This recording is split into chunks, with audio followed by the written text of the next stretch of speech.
ربنا هؤلاء أضلونا فآتي عذابا ضعفا من النار قال لكل ضعف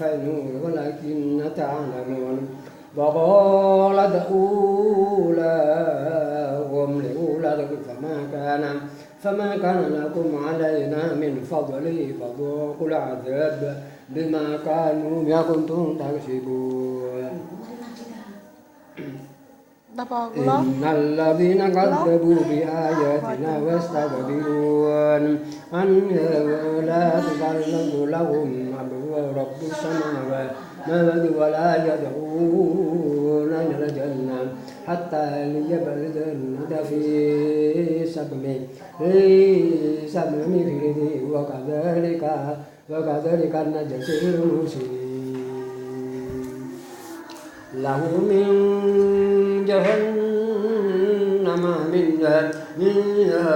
من فوقهم عدو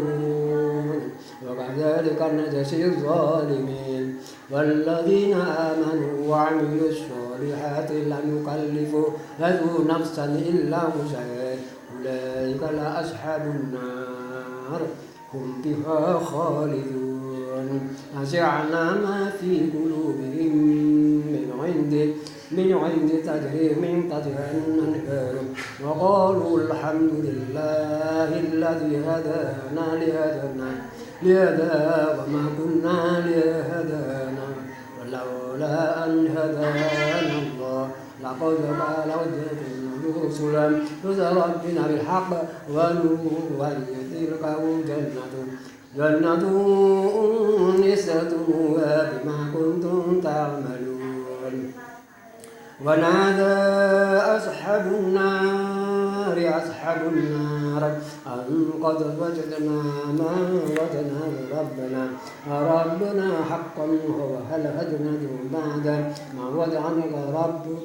ربك حقا وقالوا نعم فأنك مهلة بين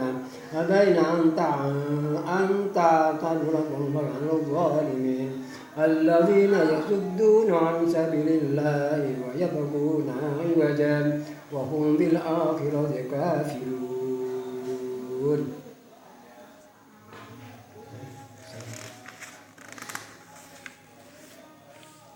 Loh, direkam ya.